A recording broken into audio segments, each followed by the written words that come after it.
Salve a tutti e benvenuti in questo nuovo video. Dopo aver appurato nel precedente video dell'inesistenza della Rus di Kiev in passato, avendo visto come questa concezione nacque soltanto nel XIX secolo, andremo in questa sede ad occuparci della cronaca di Nestore, conosciuta anche come racconto degli anni passati, che ricordiamolo è la fonte primaria su cui si basa la storia moderna dell'antica Russia. È infatti con questo documento che la classe politica e nobiliare, salita al potere durante il periodo della riforma del XVI-XVII secolo, iniziò a gettare le basi per la nuova storia della Russia e delle popolazioni slave in generale. Ma andiamo con ordine. Come sappiamo, la creazione di questa cronaca si deve a Nestore di Pechersk-Lavra, monaco delle grotte di Kiev intorno all'XI-XII secolo.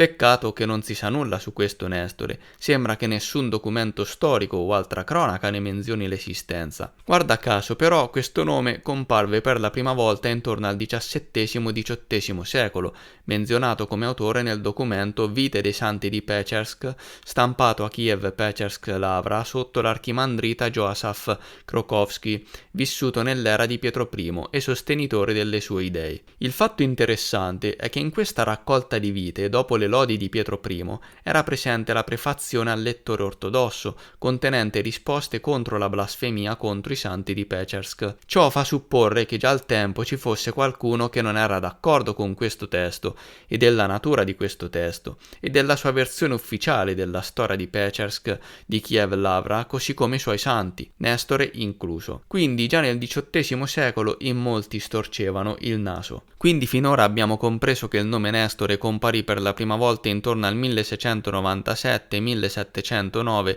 nella pubblicazione dell'archimandrita del Pechersk-Lavra di Kiev Joasaf Krokovsky. Lo stesso Nestore era un monaco del Pechersk-Lavra, e cioè del monastero delle grotte di Kiev, da cui proveniva lo stesso archimandrita, vissuto proprio nel periodo in cui il nome antico di Nestore venne alla luce, collegato direttamente al racconto degli anni passati. A pensar male si fa peccato, ma molto spesso ci si prende e una domanda sorge spontanea. Vuoi vedere che si sta parlando della stessa persona? E poi, chi era questo archimandrita Joasaf Krokovsky? Sappiamo che proveniva da famiglie nobili polacche con corrispondenti idee educative e religiose. Prima della sua nomina ad archimandrita, Joasaf era il rettore dell'Accademia Mohyla di Kiev. Era l'unico polacco a Kiev a quel tempo ad avere una grande influenza sull'ideologia del monastero Lavra ed in generale sulle istituzioni ecclesiastiche della regione. La Polonia avrà un ruolo cruciale in tutta questa faccenda. Fu proprio durante il periodo dell'influenza degli scribi polacchi che comparve il nome di Nestore, il cronista russo. Per i suoi servizi a Pietro I, l'archimandrita Joasaf ricevette il grado di vescovo ed il 15 agosto 1708 a Mosca fu ufficialmente ordinato vescovo ed elevato al rango di metropolita di Kiev, figura controversa diventato famoso tra le altre cose anche per un crimine. Ovviamente Joasaf non fece tutto da solo. Qui entrerà in gioco un'altra personalità del tempo, ovvero Martin l'eretico di Kiev, che ebbe un ulteriore compito importante. Siamo in piena riforma che iniziò nel XVI secolo e si protrasse in avanti fino al XVIII secolo e oltre, periodi in cui l'introduzione della nuova versione storica di supporto alla nuova classe politica dominante aveva bisogno degli ultimi ma importanti ritocchi per consolidarsi, e per farlo c'era bisogno di cambiare letteralmente la storia dell'entità statale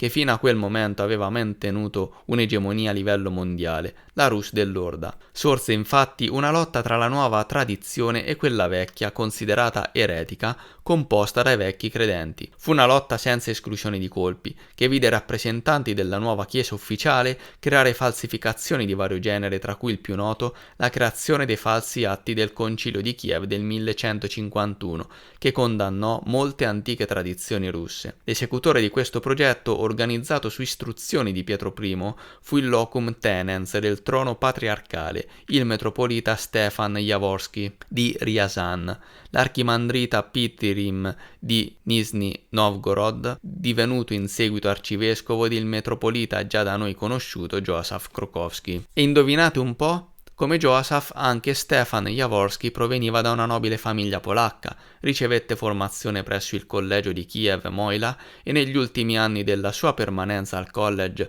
frequentò le lezioni di teologia e filosofia dello scolastico, l'archimandrita Joasaph stesso. Jaworski si fece appoggiare anche da un mecenate sempre polacco, il metropolita di Kiev Varlam Jasinski. Diventato il più stretto collaboratore di Pietro I, Stefan Jaworski inviò il dotto monaco Teofilatto a condurre delle ricerche storiche tra mille virgolette nelle biblioteche e negli antichi depositi del monastero di Pechersk Lavra di Kiev. Dopo una lunga e attenta ricerca, Teofilatto trovò i famosi atti della cattedrale di Kiev del 1151, dove si presume fosse stato indicato che in particolare l'Alleluia e altri riti antichi russi furono inventati nel XII secolo da un certo eretico Martino l'Armeno.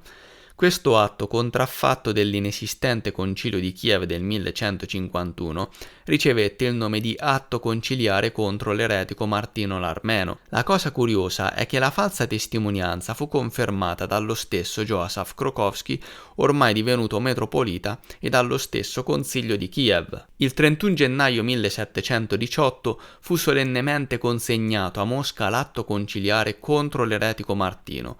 Fu firmato da 12 vescovi russi. Secondo la loro decisione, la falsa legge cominciò ad essere letta pubblicamente come un importante documento anti-vecchi credenti. Così Joasaph e Stefan, provenienti dalla nobiltà polacca, furono coinvolti nella produzione del falso documento storico dell'atto conciliare contro l'eretico Martino. Anche qui ci troviamo di fronte, come accadde al tempo per molti monasteri in giro per l'Europa, di una fucina di produzione di falsi di ogni genere. È da qui che venne creata la cronaca di Nestore, conosciuto come il racconto degli anni passati. Ma tratteremo la questione nella seconda parte. Grazie per aver guardato il video. Se ti è piaciuto, supporta il canale gratuitamente lasciando un mi piace, commenta per farmi sapere cosa ne pensi e se non lo hai ancora fatto iscriviti attivando la campanella per rimanere sempre aggiornato sui futuri video. Grazie mille e a presto.